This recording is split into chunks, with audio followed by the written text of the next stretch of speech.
Good evening, everybody. Curtis here. Man, I did not know we had a post yesterday, so wow.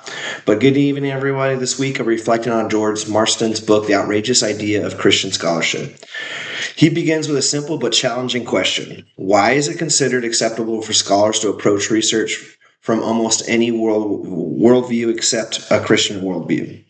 His point is that not Christian scholars should receive special treatment or lower academic standards. However, he argues that every scholar brings assumptions and beliefs into their own work. Christian scholars should simply be allowed to participate in academic discussions honestly and openly while focusing on the same standards of evidence everybody else does in their scholarships. One idea that really stood out to me is his challenge of complete neutrality. In history, we often talk about being objective, and that should always be our goal, to be honest. But he reminds us that historians are still human. Our experiences, values, assumptions influence the questions we ask and the topics we choose to study. Recognizing these assumptions actually makes us better historians because it encourages humility and careful evaluation of evidence instead of pretending or perceiving that we don't have one. I also really appreciated that he argues Christians should never ignore evidence or replace scholarship with theology. In fact, he argues the opposite. Christian scholars should produce work that is academic rigorous, well-researched, and open to criticism. Faith should never become an excuse for weak scholarship. So I'm going to say that again. Faith should never become an excuse for weak scholarship. Instead, we should motivate us to produce truth with integrity because Christians believe that all truth ultimately belongs to God. As someone researching the Vietnam War, I found this especially meaningful. My own research focused on the television coverage of the Tet Offensive and how it influenced public opinion.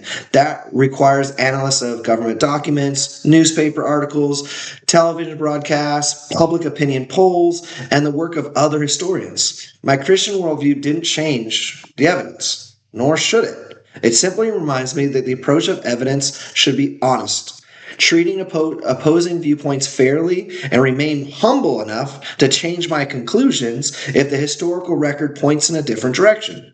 I also found it very interesting that his ideas with this week's readings, when we started searching the academic job market, that these readings remind us that careers in higher education have been increasingly competitive, and many historians now work outside traditional university settings. His arguments fit very, very well.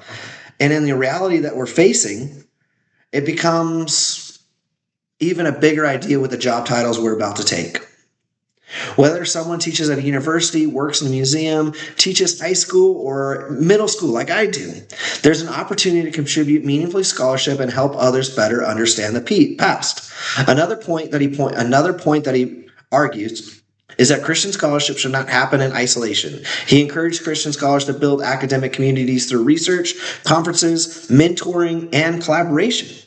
I also think it's important to remember that scholarship grows stronger when ideas are tested, challenged, and refined through discussions with others. Overall, I found the outrageous idea of Christian scholarship both encouraging and challenging. Really challenging, if I could be honest. He isn't asking Christian scholars to abandon academic standards. He's asking us and them to pursue excellence while being honest about worldviews and honest about our research. For me, it's an important reminder as I continue working towards my PhD. My goal isn't to earn another degree. It's to become a better historian, a better teacher, and someone who contributes meaningful research while pursuing truth, both bringing intellectual rigor and Christian integrity.